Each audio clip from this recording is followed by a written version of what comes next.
Hi then, Andy XL back again with another NFXL podcast. Don't worry, it's not the same top. I've been wearing for about 5 days. I'm doing a load of recording on one day here, which is why my throat's been into a croak and my coffee's getting drunk very quickly. So in this one, I'm going to have a look at. This is the last of my early season looks at the 2026 NFL draft classes, and I'm going to put cover two in this one. Not in the defensive sense, but still looking at defense. Inside linebackers and safeties. Both these positions have seen low levels of activities in drafts this decade, so I combined them into one piece. An average of 8 inside linebackers have been taken in the first 4 rounds of drafts this decade, and just over 9 safeties, 9 and a third, have gone in those rounds. As you head into the 2025 college season, I had 8 inside linebackers in my top 100 on my big board and 8 safeties too. But I'll start by looking at the inside linebackers, where an average of just over one have gone in round one this decade, 1 and a third in round two, and 3 and a third in round three, before a couple go in round four. But it does look like we've got some high quality candidates going into the 2025 season. Bear in mind, I really looked at this before the season got underway. It's just with other commitments, it's taken me a while to get it recorded. I have kind of adapted it and updated it a little bit. But here we go. Round one. Two round one guys have got in potential, which is above average. The first one is Anthony Hill, a junior at Texas, 113 tackles in his time at college, 17 of those for loss, 8 sacks and an interception. He built on a highly promising freshman year to put up those impressive numbers as a sophomore. At 6'3" and 235 pounds, with a 4.5 40 according to DraftBuzz, the size and athleticism to be an elite draft prospect are all in place. He looks like the type that can do it all, but one area that he can work upon this season is his coverage work, particularly against talented receiving backs. But he could even have a shot to go in the top half of round one with another strong season in 2025. The other round one guy I've got sort of towards the mid end of round one is CJ Allen, a junior at Georgia. 76 tackles, 3 for loss, 1 sack, and an interception.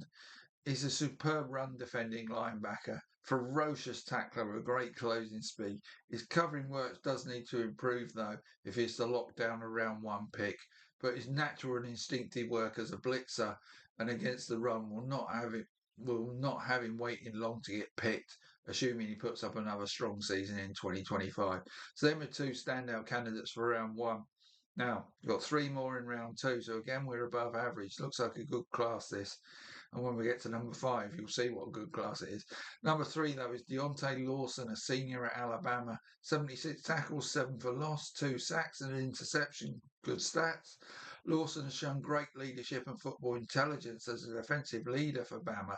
His cerebral excellence allied to great technique as a tackler and in pass coverage make him a potentially great man to have as a potential long-term on-field general for an NFL team. One issue we need to reassure NFL scouts is his ability to stay healthy, so he's going to need to do that in 2025. He's suffered injuries in 3 of his 4 seasons at Bama and could really do with playing the whole of the 2025 season to prove himself in that regard. Now, next one is one of these hybrid inside linebacker safeties. It's Sonny Styles, a senior at Ohio State. 100 tackles, 11 for loss, no interceptions, 5 passes disrupted though, 6 sacks and a 4.48 40. He had a tremendous 2024 and will look to repeat that to earn a round two or even round one pick. He has all the physical tools to be a top-notch safety or inside linebacker or hybrid of both, but has not progressed tactically as he might have been expected to. If he can show signs of that development in 2025, the upside is still really good though, and could see him push for an earlier selection than maybe even round two. Now, I said we'd see how good this class was when we got to number five. And that's a guy who, before he got injured last season, was in line to be the first inside linebacker taken in last year's draft, but after the injury, chose to stay on. That's Harold Perkins, a senior at LSU. He had 75 tackles, 13 for loss, 5.5 sacks, and an interception. Perkins' numbers that I quoted are from 2023, as he missed a lot of last season injured.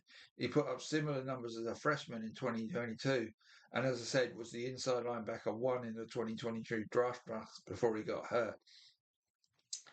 A bit like Styles, he's pretty much a safety playing linebacker and having the skill set to do both in pass coverage and as a pass rusher. Mark as a rare talent in that regard, but he's a bit smaller than your typical inside linebacker, which could count against him as a run defender and hurt his draft stock. But round 2 is where I've got him at the moment. He would have been round 1 last year, so the injuries hurt him, literally and metaphorically. So let's get on to round 3, where I've just got 3 guys to make up the 8. Not that I'm making of 8, it's just how it is.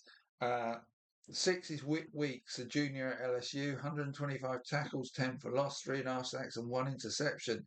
In the absence of Harold Perkins last season, Wicks really stood up to be counted for LSU. Those phenomenal tackling stats show just how aggressive and dominant he can be, but some offensive coordinators have exploited that aggressive nature by tensioning him in, then going in a different direction. His solo skills are there for all to see, but he needs to learn how to use those skills as part of a cohesive unit to make up into a high-quality NFL player. But those numbers are extraordinary, and I still see him be given an opportunity to put those to use via at least a third-round pick if he enters the 2026 draft. Seventh one I've got on this list is Torian York, a junior at Texas A&M. 82 tackles, 10 for loss, 2.5 sacks, and an interception. York's tackling stats stand out, and he is another that has displayed on-field leadership skills. And when inside linebackers often being those on-field general types in defensive units, he's a fine prospect in that regard too. Great against the run and does some good work as a pass rusher, but his coverage work does need to improve if he's to be any more than a round 3 selection. And the final one who's climbed into this list in recent weeks, to be honest, is Arvell Reese, a junior at Ohio State. Just 40 tackles, 6 for loss, and 2.5 sacks. So those stats don't really measure up to others in this class, but he wasn't a full-time starter last year, so bear that in mind. He's an excellent pass defender and pass rusher. He's perfectly decent against the run too. At 6'4", he has the size to cover big receivers and plays inside linebacker like a safety, not the first in this class. So could have valuable scheme versatility that NFL teams like to have. One knock on him might be a lack of change of direction against smaller, niftier running backs and wide receivers. But he's having a good season so far. So that's your inside linebackers. More coffee. Safeties. The averages per round this decade for safeties are basically 0.67 in round 1, so less than 1, 3 in round 2, and just under 3 in rounds 3 and 4, both of those. As I said earlier, I've got 8 candidates. Have I still got 8, or have I updated it? No, I'm now down to 7. So we're down to 7, we're up from 8. To go in the first 100 of this 2026 draft. But I've got 2 round 1 potential guys, one of which could be go very, very early. Kyle Hamilton went early, Brian Branch went early, but this guy could go even earlier. And it's Caleb Downs, I should say, junior at Ohio State, 82 tackles, 8 tackles for loss, 2 interceptions, 6 passes disrupted, and according to DraftBuzz, will run a 4.45-40. Now, he made the unusual transfer from Alabama to Ohio State after his freshman year and has put up elite level numbers for both top schools across 2 seasons now. He has the same traits as Malachi Starks, who was similarly rated prior to his final season in college. That means he goes into the season seen as a top-notch safety whose only real issue is the tendency to read a quarterback's eyes and go for the big play interception rather than track his receivers. But he may learn from those errors, and if he does so, he will go into the 26th draft as one of, if not the best player in this draft class.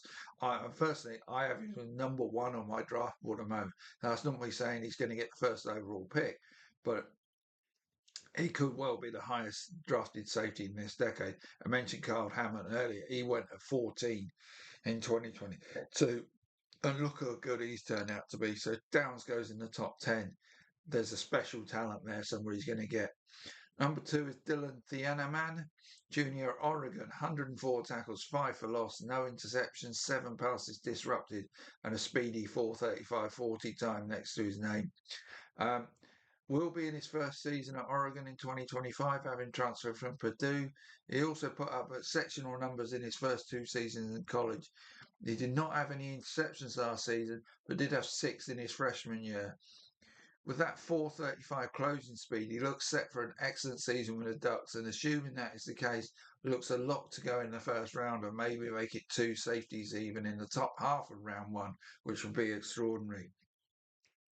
I've only got one guy in round 2 though, and that's Kamari Ramsey, a junior at USC, 60 tackles, 6 for loss, 1 interception, um, and a 4:52:40.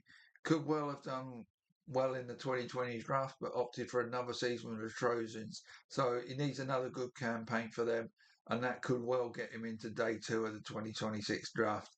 On to round 3, where I've got 4 guys potentially, maybe 3, because the fourth one's a bit tenuous, I think. But anyway, we'll start with Keon Sabb, who's the 4th on my list. The junior at Alabama, 39 tackles, 1 for loss, no interceptions, 4 passes disrupted, and a 4:55:40. Sabb put up those numbers having played just half a season in 2024 following a transfer from Michigan. So double those numbers and you're more likely what you're going to get from him. He'll need to play a full season in 2025 to establish himself as a reliable, solid tackler with good instincts. He has good size and build for an NFL safety, but lacks that top end speed of the round 1 candidates. He goes into the 2025 college season with the look of a second or third round pick, so I've got him in round 3 at the moment.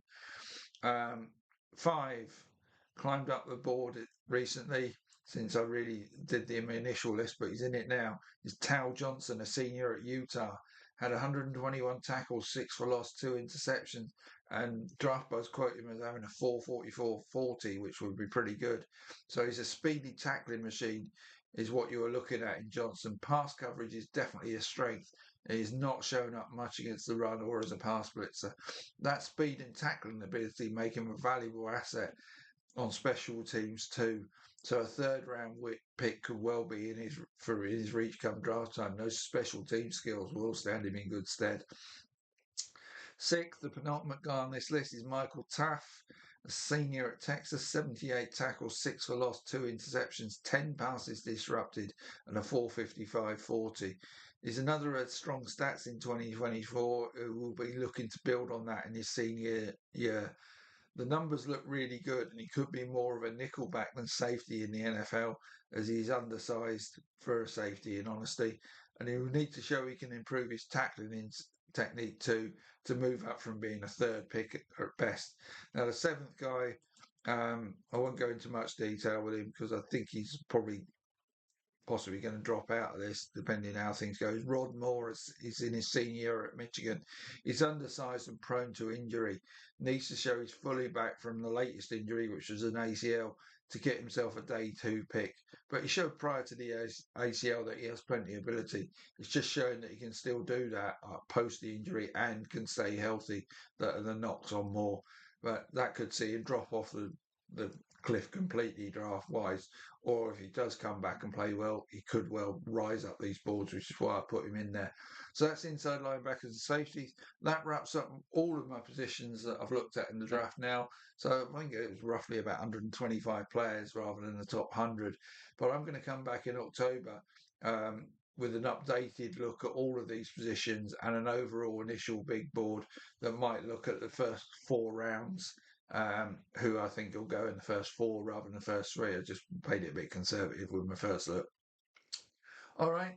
Like I say, stay tuned to my draft stuff because you will find me more accurate than any other source out there. And you can quote any name you like at me, and I'll tell you I'm more accurate than them in the previous 3 years. Prove that. So keep tuned in if you want to know what's going to happen in the 2026 draft. See you soon.